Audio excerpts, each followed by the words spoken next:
सभी बुरहानपुर वासियों को मेरा नमस्कार। मैं कलेक्टर बुरहानपुर प्रवीण सिंह बोल रहा हूँ।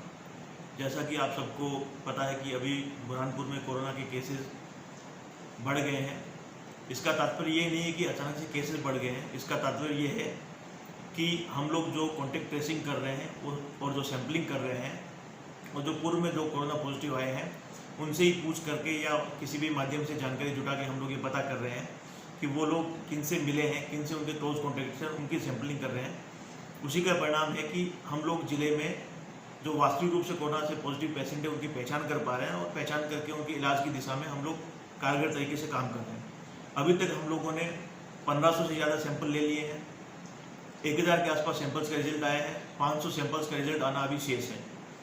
इन 500 रिजल्ट्स के आने के बाद में हमें पता लग पाएगा कि और बुरहानपुर में कोरोना ने कितनी अपनी जड़ें जमाई है और किस प्रकार हम उसका इलाज कर पाएंगे, किस प्रकार इन लोगों के स्वस्थ जल्दी से जल्दी हो, उसकी हम लोग पूरी तैयारी कर रहे हैं। कुछ सोशल मीडिया के माध्यम से इस तरह के सुझाव आ रहे हैं कि ऐसे व्यक्ति जिसका सैंपल लिया जाता है उसको प्रशासन को अपने किसी सेंटर्स में रखना चाहिए। मैं फिर ये बताना चाहूँगा कि हम लोग जो भी व्यवस्था करते हैं वो ICMR और भारत सरकार की गाइडलाइन के हिसाब से करते हैं। और हमें ये भी देखना होगा कि यदि हमने, जैसे उदाहरण के रूप में बताना चाहूँगा कि मैंने मान लो 1500 सैंपल्स लिए हैं और उन 1500 में से 110 पॉजिटिव निकले हैं और 1400 लोग नेगेटिव निकले या नेगेटिव निकलेंगे, तो यदि हम उन 1400 लोगों को बड़े बड़े सेंटर्स में एक साथ रखेंगे, क्योंकि सैंपल को रिजल्ट आने में 3 दिन लगते हैं, तो 3 दिन तक यदि हम उन लोगों को साथ में रखेंगे तो निश्चित रूप से यदि उनमें से एक भी कोई व्यक्ति पॉजिटिव होगा तो हो सकता है वो बहुत सारे असंख्य नेगेटिव लोगों को अपना कोरोना का संक्रमण दे दे। तो ऐसी स्थिति में ऐसा किया जाना संभव नहीं होता है। हम लोग जिसका भी सैंपल लेते हैं उसको उसके घर पे ही आइसोलेट करने की सलाह देते हैं और उसको होम आइसोलेशन का आदेश देते हैं। 1-2 लोगों ने लापरवाही करी है, हम उनकी जानकारी निकाल लें, उनके खिलाफ हम लोग आपराधिक प्रकरण भी दर्ज करने जा रहे हैं। कड़ी कार्रवाई जो कानून में संभव है वो सारी कार्रवाई हम लोग करेंगे। परंतु मेरा ये अनुरोध है कि कोई भी व्यक्ति यदि वो सैंपल देता है, उसकी रिपोर्ट पॉजिटिव आती है, हमारे कॉल सेंटर से उसको कॉल जाता है और उनको पहले भी सलाह दे दी जाती है कि आप अपने घर के एक साफ सुथरे कमरे में आइसोलेट हो जाइए और बाकी लोगों से दूर रहें। तो उनको इस बात की पालना करनी चाहिए, क्योंकि यदि आप इसकी पालना नहीं करेंगे तो आप ये मान के चलिए कि आप जिसको अपना सबसे प्रिय मानते हो उसी को ही अगला कोरोना का नंबर उसका आने वाला है, वही अगला व्यक्ति होगा जो कोरोना से संक्रमित होगा। तो यदि आप अपने सबसे प्रिय आदमी को चाहते हो कि उसको कोरोना ना हो तो कृपया करके होम आइसोलेशन के आदेशों का पालन करें। यदि किसी व्यक्ति की रिपोर्ट नेगेटिव भी आती है तो भी हमें ये देखना चाहिए कि हम लोग एहतियात के तौर पर कुछ दिनों के लिए अपने घर पे आइसोलेट ही रहें, क्योंकि हो सकता है आपका इम्यून सिस्टम अच्छा हो।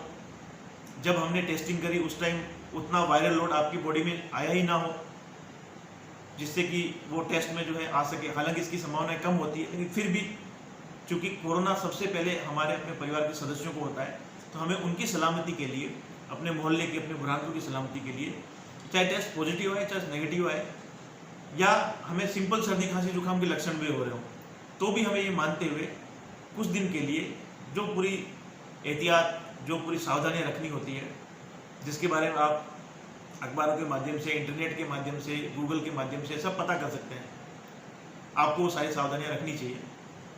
और जहाँ जहाँ हमें जानकारी मिलती है कि कुछ लोगों ने जानबूझकर ऐसा काम किया है या होम आइसोलेशन के आदेशों की अवहेलना कर रहे हैं, ऐसे लोगों की निगरानी के लिए हमने अलग से व्यवस्था कर दी है और अलग से हम लोगों उसको फॉलो भी कर रहे हैं।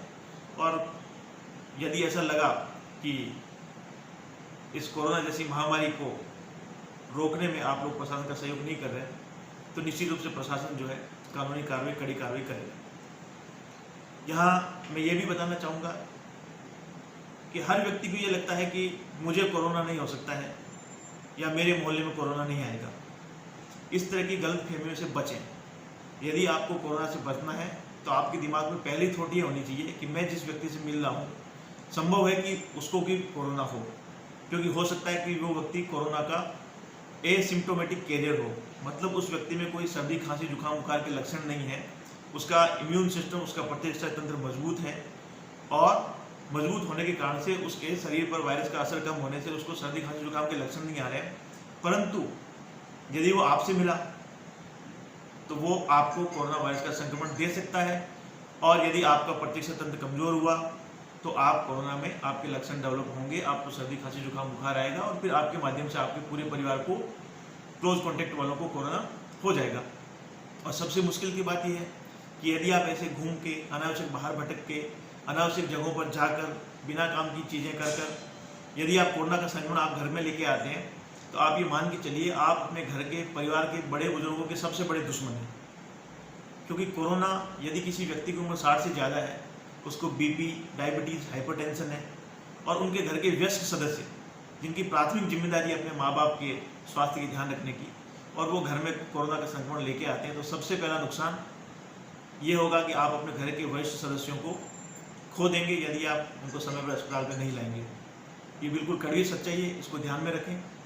अभी जितनी 9 डेथ्स हुई हैं, उन सभी डेथ्स में आप देखेंगे अधिकांश लोगों की उम्र ज़्यादा थी, अधिकांश लोगों को बीपी और डायबिटीज़ थी, कुछ लोग तो और भी सीनियर सिटीजन थे जो स्वयं चल फिर भी नहीं सकते हैं। तो इन व्यक्तियों में कोरोना कैसे पहुंचा? घर के व्यस्त सदस्य के माध्यम से। तो सभी युवाओं की, घर के कमों सदस्यों की और नैतिक जिम्मेदारी बनती है कि हम लोग बिना वजह गली मोहल्ले में कहीं पर भी इकट्ठा ना हो। कुछ दिन के लिए अपने परिवार की सुरक्षा के लिए, अपने प्रियजनों की सुरक्षा के लिए हम लोग ये प्रण ले लें, हम जिस भी धर्म को मानते हैं, जिस भी धर्म में विश्वास रखते हैं, उसके भी नियमों में ये लिखा है कि हम लोग जो है समाज को बचाने के लिए, देश को बचाने के लिए काम करें। हम ये प्रण ले लें कि हम लोग जो है कर्फ्यू के नियमों का, लॉकडाउन के नियमों का किसी भी कीमत पर उल्लंघन नहीं करेंगे। ये आपदा का समय है, कठिन समय है, और इस कठिन समय में हमें बहुत सारी तकलीफों को सहते हुए, बहुत सारी कठिनाइयों को सहते हुए हमें ये कोशिश करनी होगी कि हम लॉकडाउन को मेंटेन करें। और लॉकडाउन सिर्फ शहर के बड़े मार्गों या चौराहों तक नहीं, लॉकडाउन गली गली में होना चाहिए, लॉकडाउन घर घर में होना चाहिए। एक दूसरे से दूरी बना के रखें, कुछ दिन के लिए इस व्यवस्था को अपने जीवन शैली का पार्ट बना लें। ये सब व्यवस्थाएं हमें करनी होगी। और मैं मोहल्ले के दूसरे जागरूक नागरिकों से अनुरोध करूंगा कि यदि आपको कहीं पर भी लगता है कि लॉकडाउन का उल्लंघन हो रहा है, तो आप लोग तत्काल डायल 100 पे कॉल करें, कॉल करके हमें सूचना दें। मैं खुद आज 5 और मोबाइल नंबर जारी कर रहा हूं, और उस मोबाइल नंबर के माध्यम से मैं आपसे जानकारी मांगूंगा। आप लोग भी हमें लॉकडाउन को उल्लंघन की सूचनाएं दें जो गलियों में हो रही है। मैं चाहूँगा आप लोग छोटे छोटे वीडियो बनाएं, जो लोग लॉकडाउन का उल्लंघन कर रहे हैं उनकी वीडियो बना के हमारे व्हाट्सएप नंबर पर पोस्ट करें, जो मैं जारी कर रहा हूँ। आपकी जानकारी को हम पूरी गोपनीय रखेंगे, और जो लॉकडाउन का उल्लंघन कर रहे हैं उनके खिलाफ कड़ी कार्रवाई करेंगे। और ऐसे जागरूक नागरिकों को मैं ये भी बताना चाहूँगा कि इसमें किसी भी प्रकार से मन में ये बात भी नहीं आनी चाहिए कि मैं अपने मोहल्ले वालों की शिकायत क्यों करूँ। यदि हम लोग चीज़ों को छुपाते रहेंगे, लॉकडाउन के नियमों की अवहेलना की शिकायत नहीं करेंगे, तो कहीं न कहीं आपके मोहल्ले में लॉकडाउन के नियम टूटेंगे और आपके मोहल्ले में भी कोरोना संक्रमण का प्रवेश हो जाएगा। ये सावधानी है और ये सावधानी रखनी पड़ेगी। तो मेरा पुनः आपसे अनुरोध है कि आप लोग कृपया करके लॉकडाउन के नियमों का पालन करें। सोशल मीडिया पर कुछ लोग अनावश्यक रूप से लिख रहे हैं, ऐसे लोगों पर मेरी नज़र है। मैंने जिला प्रशासन की एक डेडिकेटेड टीम बनाई है जो सारे सोशल मीडिया पर अकाउंट्स पर नज़र रख रही है। मेरा सभी सोशल मीडिया के जो ग्रुप एडमिन्स हैं उनसे अनुरोध है, आप लोग कृपया करके अपने सोशल मीडिया जो ग्रुप है उसकी अकाउंट सेटिंग जो है वो ग्रुप एडमिन कर ले, ताकि कोई भी अनर्गल बात कोई डालता है जिसका कोई वैज्ञानिक तथ्य ना हो, तो ऐसी स्थिति में कानूनी कार्रवाई से ग्रुप एडमिन बच सके और जनता को भी सही और सटीक जानकारी मिल सके। पुनः सबसे अनुरोध करूंगा, इस कोरोना की लड़ाई में हम लोग एक टीम की तरह काम करेंगे। मैं चाहे प्रशासनिक अधिकारी हूँ, मेरी पूरी टीम है, चाहे पूरी जनता है, चाहे पूरे जनप्रतिनिधि है, चाहे मीडिया के साथी है, सब लोग एक टीम है। एक दूसरे का सम्मान करें, एक दूसरे के काम में मदद करें, मनोबल बढ़ाएं और कोरोना की इस लड़ाई को जीतने में सहयोग करें। आप सबके सहयोग से मुझे पूरी उम्मीद है कोरोना हारेगा, बुरहानपुर जीतेगा।